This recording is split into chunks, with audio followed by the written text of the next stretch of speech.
Seigneur, merci pour ce temps de partage que tu nous donnes. Merci de bénir, Seigneur, ta parole, que cette parole nous fasse du bien, que cette parole nous encourage, Seigneur, que cette parole nous aide à aller encore plus loin, Seigneur, avec toi. Souffle, Seigneur, sur cette parole et ouvre nos entendements, ouvre notre compréhension, Seigneur.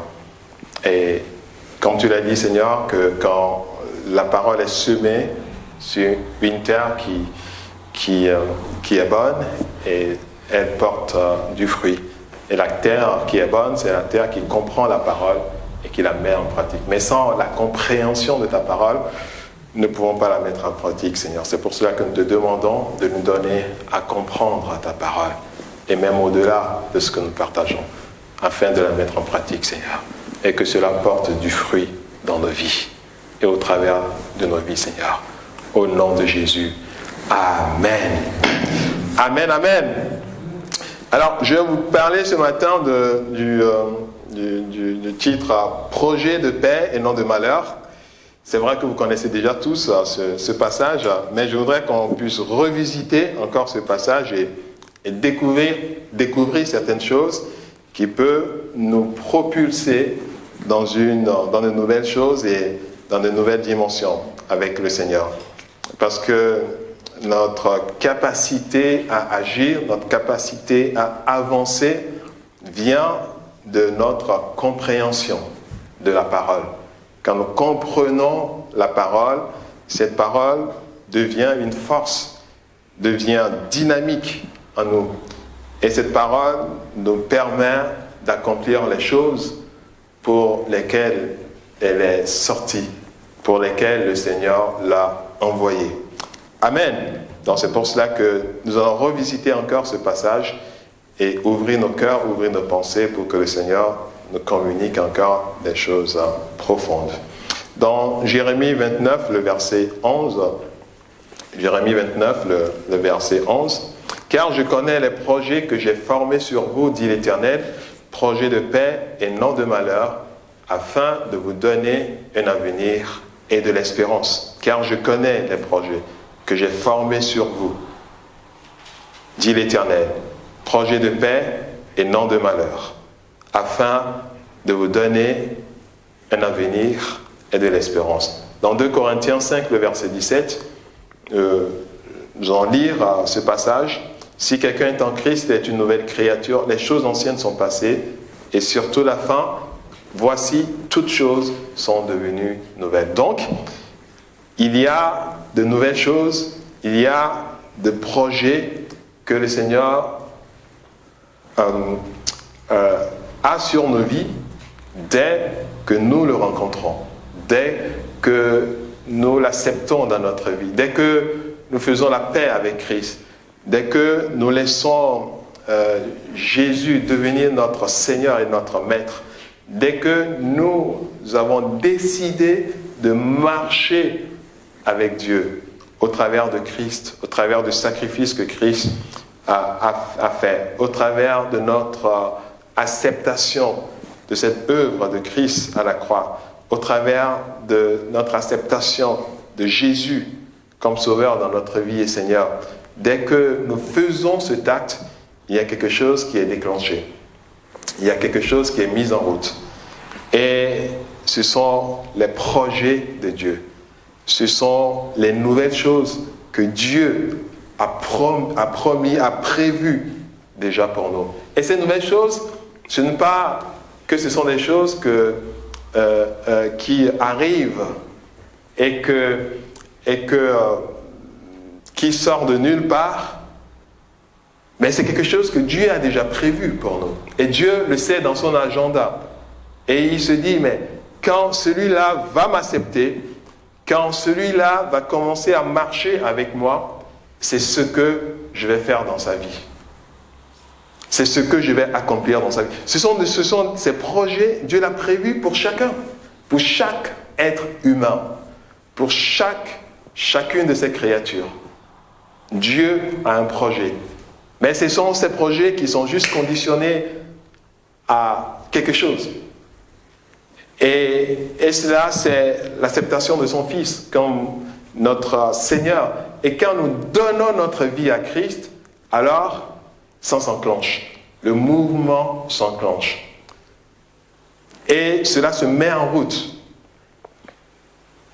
C'est pourquoi vous verrez que le diable, il lutte tellement contre beaucoup de personnes pour que ces personnes ne connaissent pas Christ. Il s'acharne contre elles pour qu'elles ne connaissent pas Christ. Pourquoi? Parce qu'il sait que dès qu'ils allaient donner leur vie à Christ, les projets de l'Éternel allaient se mettre en route dans leur vie. Et que le Seigneur va commencer à faire quelque chose de nouveau dans leur vie. Que le Seigneur va commencer à les amener dans quelque chose d'extraordinaire, de quelque chose que lui ne veut pas voir s'accomplir dans leur vie. Parce que lui aussi, il a son projet. Et les gens qui se disent souvent que moi, je suis loin de l'ennemi, le diable ne me veut pas, ne me connaît pas parce que je ne le dérange pas. Et il te connaît. Il connaît chaque personne aussi. Il a son projet sur la vie de chaque personne. Il sait que celui-là, ah mais tiens, si il ne se détourne pas de moi, c'est ce que je vais faire avec lui. Si elle ne se détourne pas de moi, c'est ce que je vais faire avec elle. Donc, le diable aussi a ses projets. Dieu aussi a ses projets. Mais pour que les projets de Dieu commencent à s'accomplir dans nos vies, il faut que nous l'acceptions.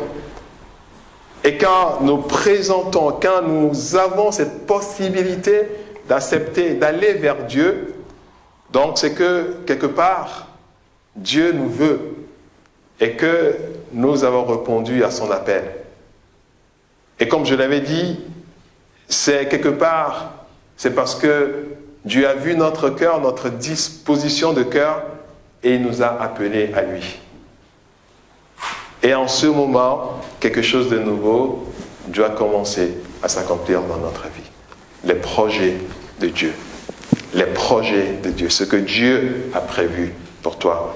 Ce que Dieu a prévu pour moi. Ce que Dieu a prévu pour nous. Il y a ces projets individuels. Il y a ces projets collectifs. Et ce que Dieu a prévu pour ta famille, c'est ce projet collectif dans ta famille, ce projet collectif dans l'Église. Et ce projet individuel aussi concernant ta propre vie. Et ce projet individuel qui ne peut pas être un autre projet pour quelqu'un d'autre. Et c'est un projet sur mesure pour toi. Le Seigneur dit qu'il connaît ses projets, qu'il a formés sur nous. Mais ce sont des projets de paix et non de malheur. Les projets de l'ennemi pour notre vie sont des projets de malheur, mais pour Dieu, ces projets pour nous, ce sont des projets de paix. Pourquoi? Afin de nous donner de l'avenir et de l'espérance. C'est pourquoi quand nous venons à Dieu, nous ne devons pas dire, comme certains pourront le dire, mon avenir est assombri parce que je ne vois pas encore ces projets s'accomplir dans ma vie. Et dire que j'ai plus d'espérance parce que je ne vois pas encore le bout du tunnel. Non, tu dois croire à ce que Dieu dit, qu'il a un projet pour toi afin de te donner un avenir et de l'espérance. Nous devons rester attachés à cette parole parce que la parole de Dieu est vraie, c'est la vérité. Si Dieu ne l'a pas, il ne l'aurait pas dit. Mais si Dieu le dit, c'est parce qu'il a un projet pour nous. Si Dieu le dit, parce qu'il a dit, peut-être tu peux dire que ça c'est l'Ancien Testament, mais il a redit. Et il a dit ici dans 2 Corinthiens 5, le verset 17, il dit « Et toutes choses sont devenues nouvelles. »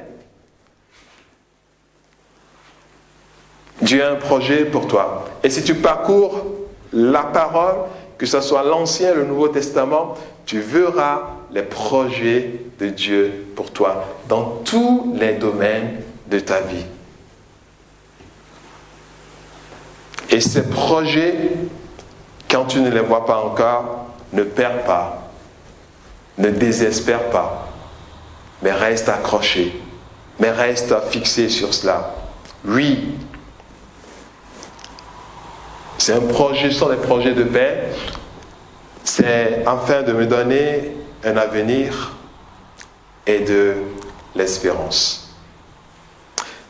Projet. Et comme d'habitude, je suis toujours allé un peu pour creuser sur chaque mot pour voir ce que le Seigneur veut nous dire par là. Parce que quand on lit quelque chose, on a notre compréhension première. On dit projet. Quand je dis qu'est-ce qu'un projet, on a nos définitions. Et quand nous lisons la parole de Dieu, nous comprenons cette parole selon notre définition à nous. Si par exemple quelqu'un comprend, disons que pour quelqu'un un projet c'est de courir. Et quand la personne lit la Bible et puis que bien que la définition de projet n'est pas courir, mais supposons que quelqu'un on lui dit définition de projet c'est quoi? Courir. Et quand la personne va dans la parole et lit la parole, comment il va comprendre projet? Il va comprendre projet comme courir, n'est-ce pas? Donc notre compréhension que nous avons d'un terme dépend de notre compréhension, la compréhension que nous avons de la parole. Et maintenant, au-delà de ça, il y a quelque chose qui est plus profond. C'est que quand nous attardons sur ça, nous pouvons creuser et savoir exactement qu'est-ce que Dieu veut dire par là. Donc notre compréhension première de la parole, et maintenant au-delà de ça, qu'est-ce que Dieu veut dire. Et ici, chacun a sa définition du projet, ce que c'est qu'un projet. Et chacun est là peut me définir un projet. Mais dans ce contexte, qu'est-ce que Dieu veut nous communiquer par là? Ou bien, qu'est-ce que ce terme englobe encore en totalité? Qu'est-ce que Dieu veut me communiquer? Quand on parle de la méditation de la parole, souvent, c'est ce qu'on cherche. Quand on lit une parole, on dit à Dieu, mais qu'est-ce que tu veux me dire au travers de ces paroles? Qu'est-ce que tu veux me parler, me communiquer au travers de ces paroles? Quelqu'un d'autre peut lire la même parole et recevoir des choses différentes de la part de Dieu. C'est pour cela que la compréhension souvent de la parole de Dieu n'est pas unique. Et ce qui veut rendre unique la compréhension de la parole de Dieu rentre un peu dans des trucs théologiques où après on rentre un peu dans une sorte de légalisme parce que cette parole, on doit penser tous de cette façon. Mais on doit laisser la parole de Dieu nous parler. Parce que la Bible nous dit que cette parole est vie. Mais ce qui est l'être, ce qui est où on cherche toujours à avancer la lettre, ça tue. Mais c'est l'esprit au travers de la parole qui vivifie. Alors, laissons le Saint-Esprit nous vivifier au travers de la parole de Dieu. Et si nous allons un peu dans ce terme projet, dans le mot hébreu, qui veut dire Bakashaba. J'ai fait peur aux gens. Alors, cela veut dire, cela englobe beaucoup de choses. Ce terme nous fait référence un peu à la pensée, au désir, quelque chose qui est conçu, au dessein, au complot. Mais quelque chose qui est encore extraordinaire dans cela, ça nous fait aussi allusion à l'invention. Inventer. Concevoir quelque chose. Inventer, concevoir quelque chose. Donc, il fait aussi allusion au plan, à un but, à une invention. Donc, quand nous comprenons toute la signification de ce mot, Nous pouvons laisser Dieu nous parler au travers de ces paroles pour dire, mais tiens, c'est ça ce que ce mot signifie. Mais qu'est-ce que tu veux me dire au travers de ça? Qu'est-ce qui me concerne dans cela? Et là, nous voyons ici que quand Dieu parle de projet, ce n'est pas juste quelque chose à une pensée unique. On dit le projet signifie ça, alors non, c'est ça qu'il veut faire dans la vie de tout le monde. Non, le projet de chacun est différent. Pour d'autres, c'est une invention, c'est quelque chose à créer complètement de nouveau, quelque chose qui n'existait pas du tout, que Dieu va créer sur mesure pour toi.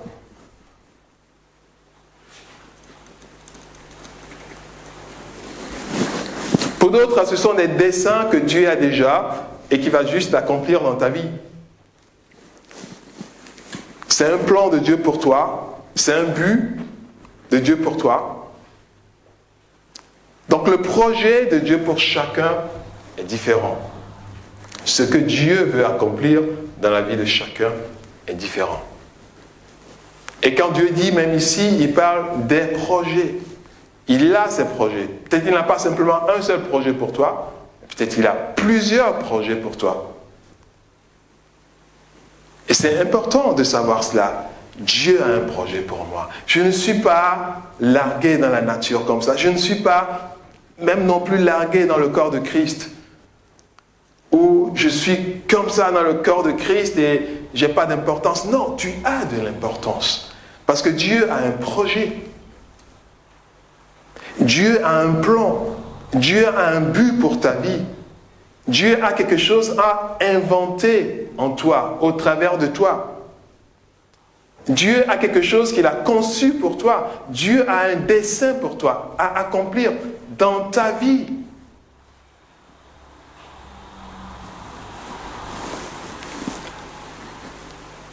Et même cela fait allusion à l'art. Où complètement ta vie serait un art. Amen. Quelque chose que les gens n'ont jamais vu. Donc Dieu a quelque chose qui est au-delà de ce que tu penses de toi-même, pour toi, parce que c'est son projet pour toi. Et il dit que c'est un projet de paix et non de malheur. Et quand nous revenons même sur le mot le terme paix, en hébreu aussi, qui signifie beaucoup de choses. Il y a tellement de termes pour le mot paix. Il y a shala, il y a shalom, il y a shan, il y a shakat. Il y a tellement de termes pour utiliser le mot, pour désigner le mot paix, que nous traduisons paix en français. Mais le mot qui est dans le cœur de Christ et qui est utilisé dans ce terme paix ici, c'est shalom. Et ça, c'est différent des autres. Dans la signification des autres, quand nous prenons shala ou nous prenons shalom, il y a une connotation négative. Et surtout shalom, c'est une paix humaine. Et qui revêt aussi quelque chose de négatif. Ça veut dire que si tu obéis donc à ce que tu fais, donc cette paix peut être rompue à tout moment. Ou a aussi quelque chose de négatif en cela qui constitue dans les représailles, dans la punition, dans la vengeance. Donc c'est vraiment une paix qui n'est pas complète, qui n'est pas parfaite. Mais par contre, shalom, c'est la paix de Dieu. C'est la paix qui vient de Dieu. Et dans shalom, il n'y a pas de négativité dedans. Parce que c'est la paix de Dieu, c'est la paix que Dieu donne. Et ce terme ici, paix ici dans ce passage, c'est shalom. Donc le Seigneur dit que c'est un projet de shalom qu'il a pour toi, afin de te donner de l'avenir. Et ce shalom apporte en toi le repos, la prospérité, l'abondance, la paix, la tranquillité, la sûreté, l'amitié de Dieu. Vous savez que Dieu dit que celui qui a le cœur droit est son ami. Et quand nous chantons souvent « Je suis l'ami de Dieu », oui, quand tu marches avec Dieu, quand tu marches dans la droiture de Dieu, tu es ami de Dieu. Parce que Dieu lui-même l'a dit, que celui qui marche dans sa droiture, celui qui marche avec lui, est son ami. Donc c'est un projet de paix, shalom de Dieu. Afin de te donner quoi? De te donner de l'avenir et de l'espérance. Et quand nous lisons, par exemple, dans un passage j'ai juste dans Deutéronome 20, de verset 10 au verset 12, Deutéronome 20, de verset 10 au verset 12, j'ai juste à vous montrer un peu ces termes là-bas de paix. On dit, quand tu t'approcheras d'une ville pour l'attaquer, tu lui offriras la paix. Et la paix ici, c'est shalom. Tu lui offriras la paix. La paix de Dieu. Le Seigneur parlait à son peuple. Et s'il a cette shalom, la paix de Dieu, et t'ouvre sa porte, tout le peuple qui s'y trouvera te sera tributaire et asservi. Le verset 12. Si elle n'accepte pas la paix, et là, cette paix, bizarrement, n'est plus désignée par le terme shalom, mais c'est shalom. Avec toi, et qu'elle veille te faire la guerre, tu l'assiégeras. Donc, il y a ceci qui fait tout de suite allusion à la guerre, quelque chose qui est négatif. Et en ce temps-là, tu l'assiégeras. Et je reviendrai un peu sur ce passage après pour vous montrer un peu la manière dont nous avons besoin de fonctionner et aussi de rentrer dans les projets de paix de l'Éternel. Donc ici, il y a deux termes. Il y a la paix, qu'on a traduit en français, qui signifie en hébreu beaucoup de choses. Donc il y a d'autres passages avec d'autres thèmes concernant la paix. Donc c'est juste pour vous dire que la paix qu'on nous offre ici, c'est la paix de Dieu, shalom de Dieu. Et un avenir.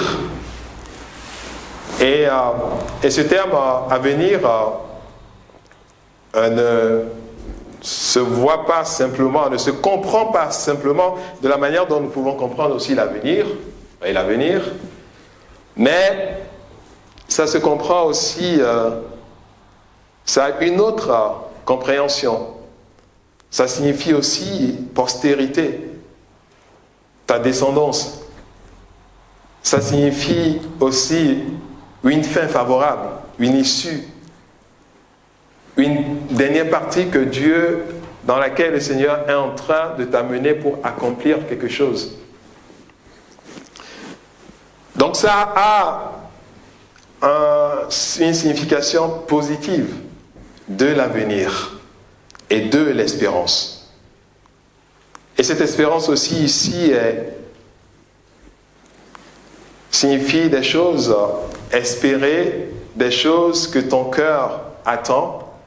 Et Dieu connaît ces choses que tu espères. Dieu connaît les désirs de ton cœur. Et même la Bible dit que Dieu sonde les désirs de nos cœurs. Et au travers de le fait qu'il sonde les désirs de nos cœurs, il connaît parfaitement ce qui nous convient. Et c'est ça aussi la dimension de l'espérance. Les choses espérées, le résultat des choses que tu espères.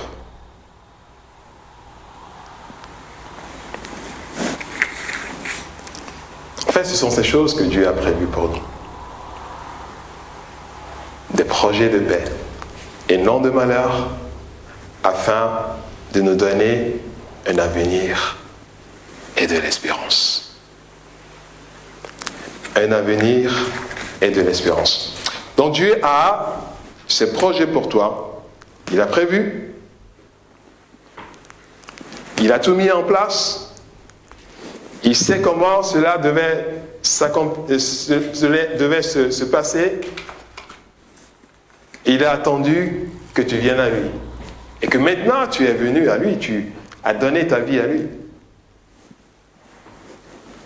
Et ça a déclenché le mouvement.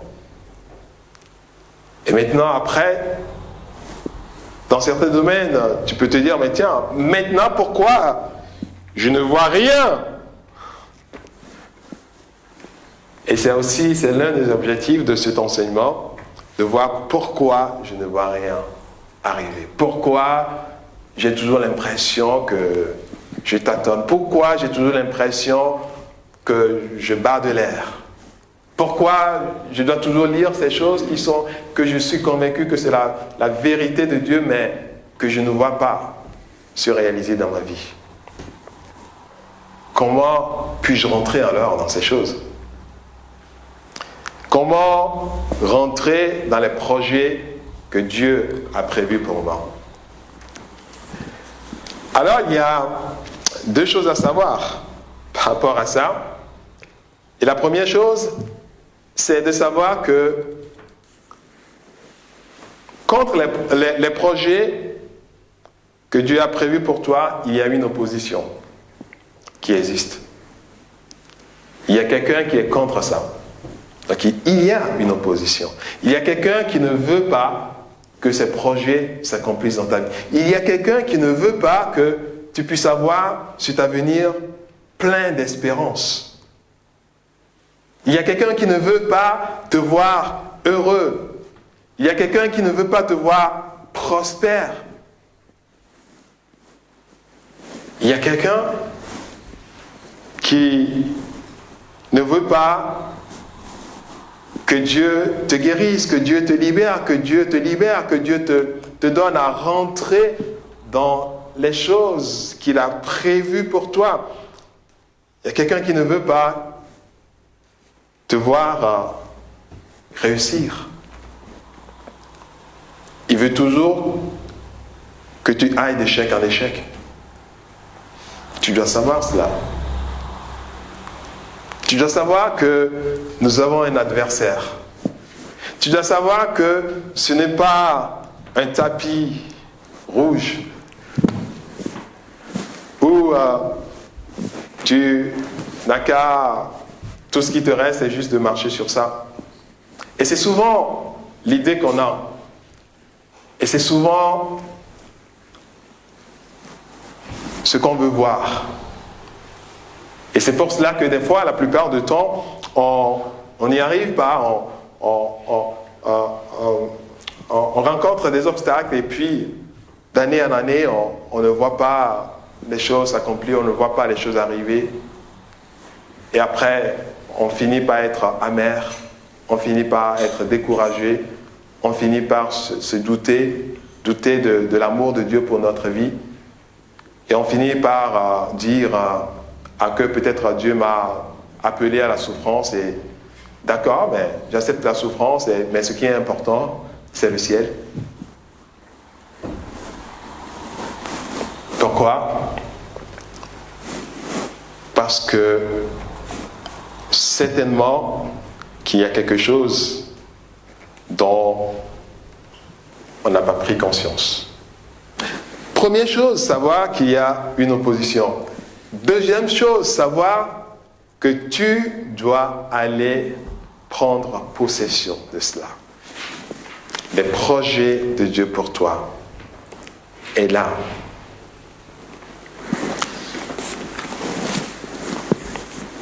Nous n'arrivons pas à réaliser pleinement les projets à voir se réaliser pleinement les projets de Dieu dans nos vies, ou ces projets s'accomplir dans nos vies, parce que la plupart du temps, nous attendons que ça vienne tout seul.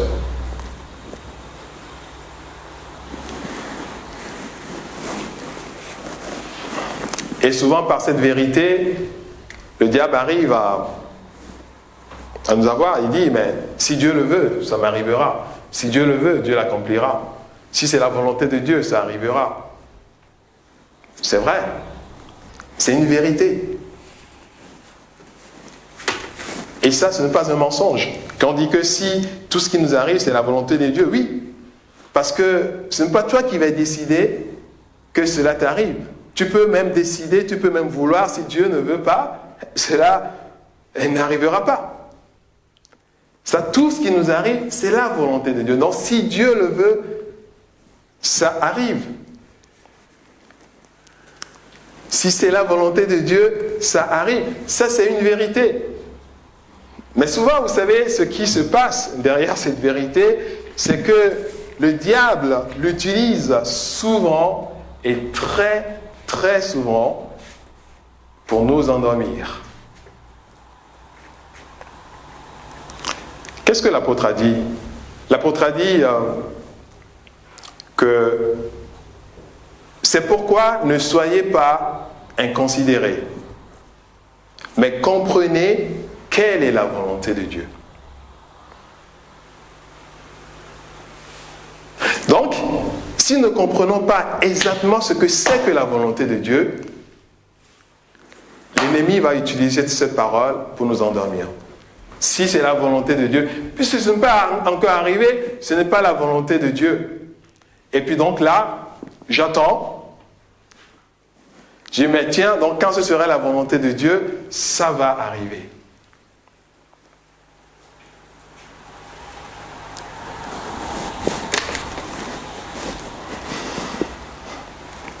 Mais qu'est-ce que la Bible nous dit?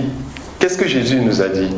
Jésus nous a dit dans Matthieu 11, de verset 12, il dit « Depuis le temps de Jean-Baptiste jusqu'à présent, le royaume des cieux est forcé et ce sont les violents qui s'en emparent. »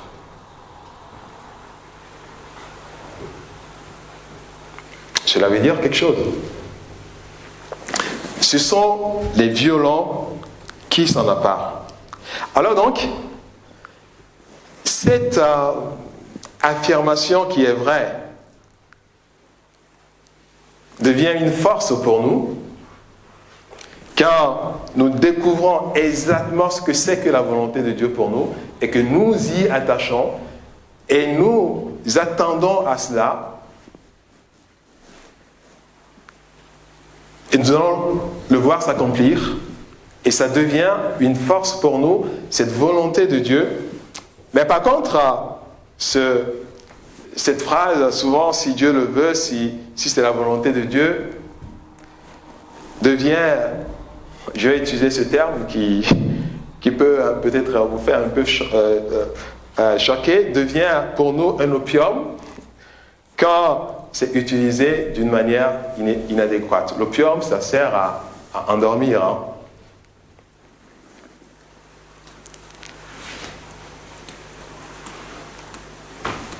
Parce que nous l'avons utilisé d'une manière inefficace. On ne connaît pas vraiment la volonté de Dieu. On ne sait pas si vraiment Dieu veut faire cela dans notre vie. Et le chemin le plus court, c'est de dire, tiens, si c'est la volonté de Dieu, si Dieu le veut. Et puis, on est là, l'ennemi nous triche, l'ennemi nous oppresse, si c'est la volonté de Dieu. Mais la Bible nous dit, ici, le royaume de Dieu est forcé. Et ce sont les violents qui s'en emparent. Et la Bible nous dit ici, dans Romains 6, de verset 12, « Car nous n'avons pas à lutter contre la chair et le sang, mais contre les dominations, contre les autorités, contre les princes de ce monde, les ténèbres, contre les esprits méchants dans les lieux célestes. » Et dans 2 Corinthiens 10, de verset 4, il nous dit « Car les armes avec lesquelles nous combattons ne sont pas charnelles, mais elles sont puissantes par la vertu de Dieu pour renverser des forteresses. » Donc il y a quelque chose qui doit se faire pour que nous rentrions dans ces choses. Nous devons aller prendre possession de ce que Dieu nous a donné. Mais est-ce que c'est nous qui allons faire le combat à la place de Dieu? Non. Ce que Dieu veut juste nous dire ici, c'est qu'il veut parler de notre détermination et de notre engagement, de ce que Dieu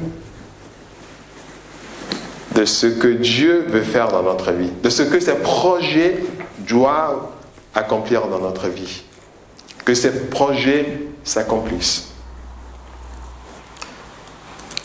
Nos ennemis utilisent souvent notre gentillesse ou bien notre douceur ou cette compréhension peut-être mauvaise de la parole, si c'est la volonté de Dieu que nous avons, pour nous attaquer et nous détruire.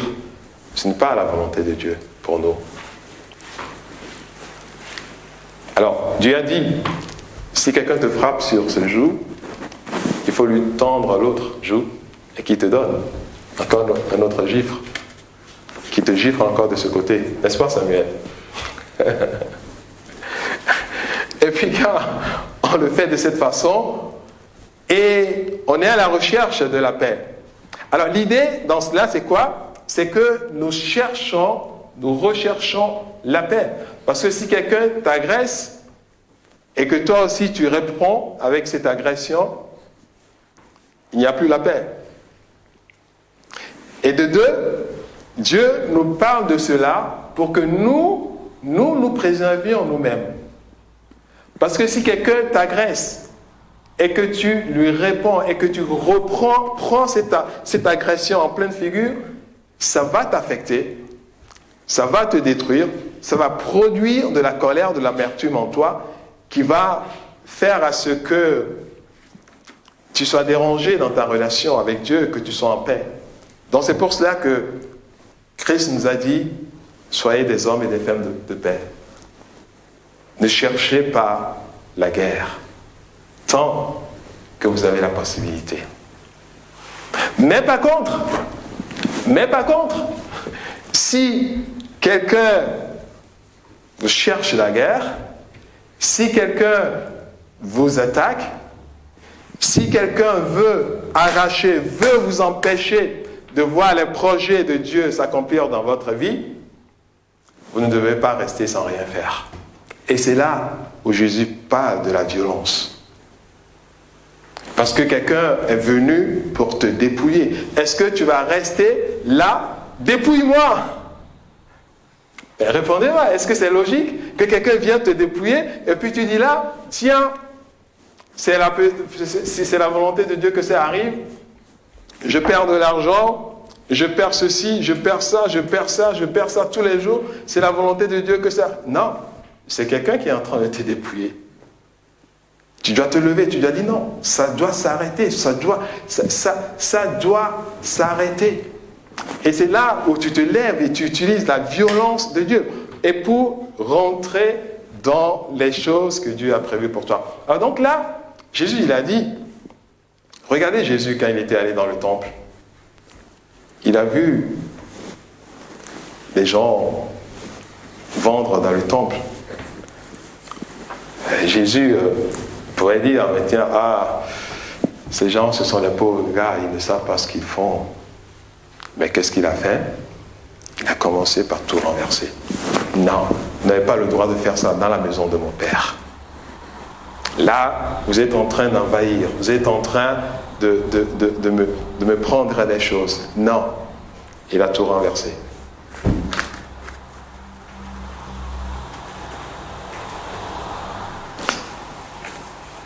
Alors, nous avons notre responsabilité. Nous avons quelque chose à faire pour entrer dans ces projets de Dieu. Parce que le royaume de Dieu est forcé et ce sont les violents qui s'en emparent. Il y a certaines choses, quand Dieu veut l'accomplir dans ta vie, tu n'as pas besoin de beaucoup d'efforts parce que Dieu le fait. Mais pour d'autres choses, il faut savoir qu'il y a de la résistance. S'il y a de la résistance, tu ne dois pas te laisser faire. Regardez un peu le processus aussi de David. David, quand il allait face au lion, face au loup, son intention, c'est d'aller arracher tout le temps les brebis de leur bouche, de leur gueule, et puis après eux, s'ils s'enfuient, il ne va pas les tuer. Il n'est pas là, il est là pour apporter la paix, juste retirer ce qui lui appartient. Mais il a dit que si ces loups ou ces lions se liguent contre moi, se lèvent contre moi et veulent me faire du mal, en ce moment-là, je les tue. Vous voyez un peu le processus. Quand tu te fais agresser, tu ne dois pas rester sans rien faire. Et quand tu vois que ce que Dieu veut accomplir dans ta vie, les projets que Dieu a pour ta vie, tu sais que Dieu a quelque chose d'extraordinaire pour ta vie et que tu ne vois pas cela arriver, tu dois te lever et aller arracher cela. Tu ne dois plus rester pour dire, mais si c'est la volonté de Dieu, ça va arriver, si c'est la volonté... Non, tu dois te lever pour aller arracher cela. Parce qu'il y a une lutte, il y a un combat.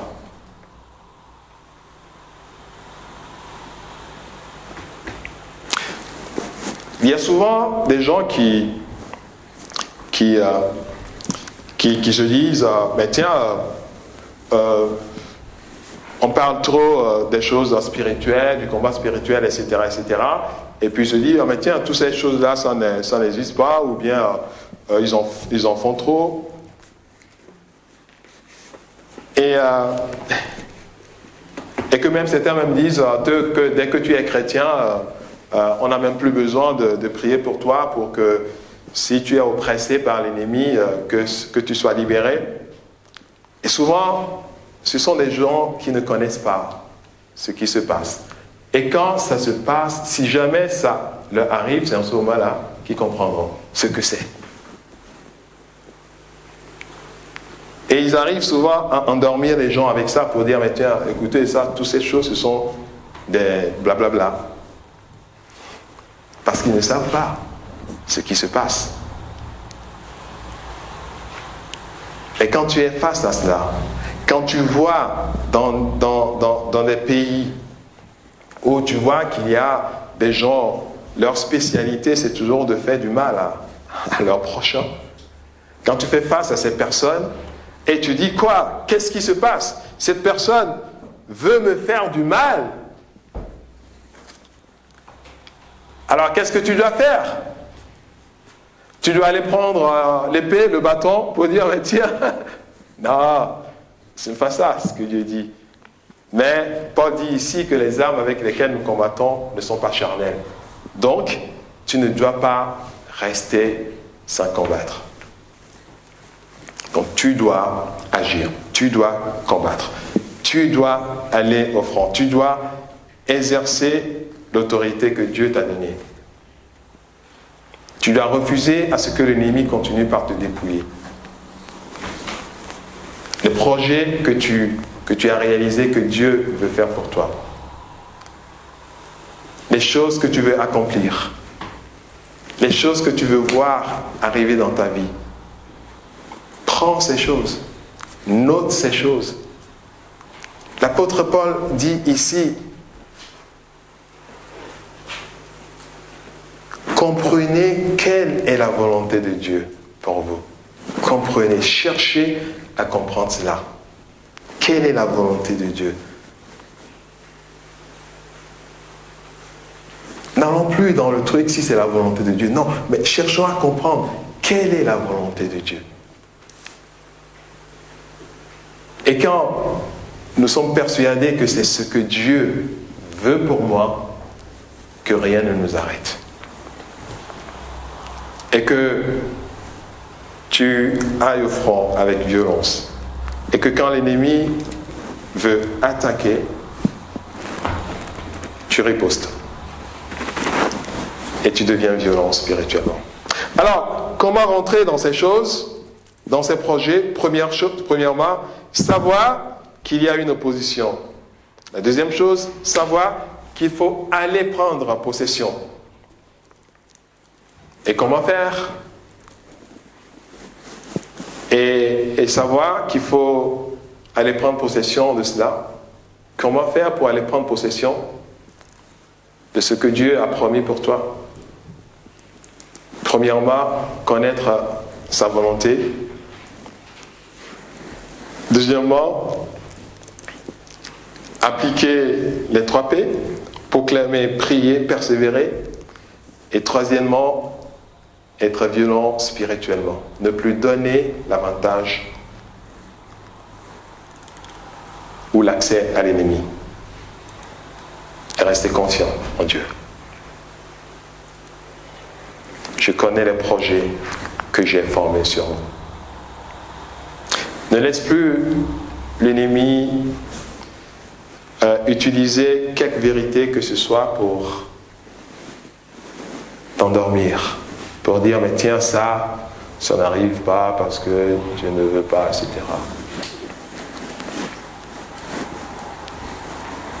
Est-ce que Dieu veut que tu sois en bonne santé? Oui. Donc,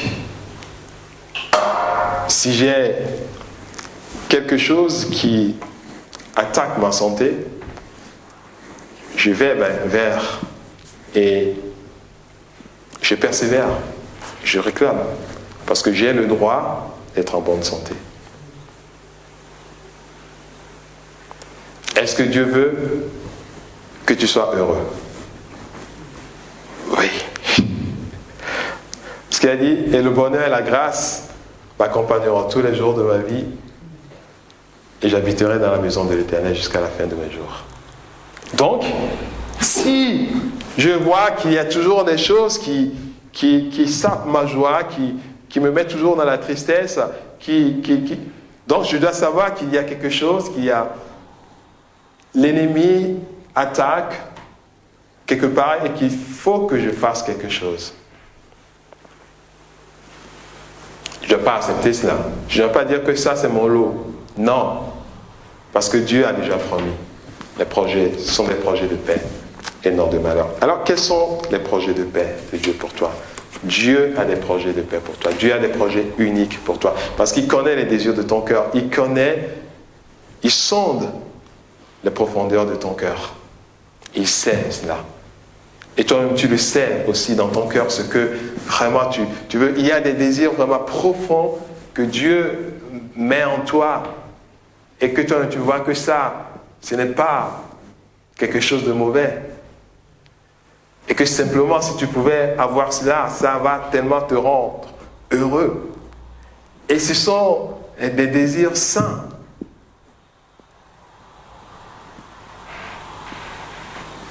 Et à côté là, tu sais que c'est ça qu'il te faut. Et puis à côté, quelque part, tu peux tourner encore pour aller chercher la volonté de Dieu ailleurs, alors que ça se dessine déjà dans ton cœur. Et tu le vois que oui, mais c'est ça. Et que Dieu te met cette conviction sur cette chose. Et Dieu te montre tes capacités, Dieu te montre les choses que tu peux faire, que tu peux avoir cela s'accomplir dans ta vie. Oui, par là, le Seigneur veut faire des choses. Tu dois aller chercher, tu dois aller. Ce sont des projets de paix, non de malheur. Parce que Dieu ne permettra jamais à ce que l'ennemi te détruise. Dieu ne permettra jamais à ce que tu sois toujours la proie de l'ennemi. Mais tu dois juste te lever et dire non, maintenant ça suffit. Maintenant ça suffit. Dieu a fait de moi maintenant une autorité, ça suffit. Je vais aller prendre possession de ces projets de ces choses que Dieu a prévues pour moi. Et même la Bible nous dit, Dieu les a prévus pour nous afin que nous les pratiquions. Ça suffit, c'est fini. Je vais aller prendre possession de cela. Et tu te lèves. Et tu vas pour prendre possession de cela. Donc, connaître la volonté de Dieu, ne soyez pas inconsidérés, cherchez cette volonté et proclamer, prier, persévérer et être violent spirituellement. Ne plus donner accès à l'ennemi. Être déterminé pour gagner. Être déterminé pour gagner. C'est ça la violence spirituelle. Tu es déterminé. Tu dis ça, je vais gagner. Et quand Dieu voit cela, il dit, ouais, mon champion, tu vas gagner. Amen. Tu vas gagner. C'est tout ce qu'il attend. Des gens déterminés, des gens engagés pour dire non, je vais gagner. Et que l'ennemi voit aujourd'hui, il me balade par-ci par-là, mais non, ce n'est pas moi qui vais perdre, mais c'est lui qui va perdre. Mais moi, je vais gagner. Et Dieu dit, à ta détermination répondra le succès. C'est ça. Les projets de Dieu sont là pour nous. Dieu a ses projets pour nous.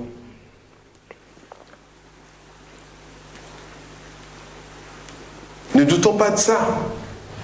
Dieu a ses projets pour nous. Mais maintenant, allons chercher et rentrons. Prenons possession de cela. Ne restons pas encore que l'ennemi cherche à nous en empêcher. Mais levons-nous et allons prendre possession de cela. Et que si l'ennemi vient contre toi, en ce moment, quand tu te lèves pour prendre possession, la Bible dit que si l'ennemi vient contre toi par un chemin, le Seigneur va le mettre en fuite. L'Esprit de l'Éternel va le mettre en fuite et ils prendront 1000 chemins. Amen. Ils viendront là, mais ils vont être dispersés. Amen. Amen, amen. Je pense que c'est ce que le Seigneur veut de nous, c'est ce que le Seigneur veut accomplir dans notre vie et c'est ce que le Seigneur veut nous voir faire. Et ne permettrons plus à ce que l'ennemi utilise ces paroles pour nous endormir, que si ça n'arrive pas parce que ce n'est pas la volonté de Dieu, non. Connais la volonté de Dieu pour toi et attache à cela. Ne donnez plus accès à l'ennemi, ne donnez plus avantage à l'ennemi. Protège ta famille, protège tes enfants, protège-toi toi-même. Si l'ennemi, si le lion, si le loup veut venir te dévorer, mets-le à terre. Renverse-le. Et s'il persiste encore, fais comme David, run! Amen.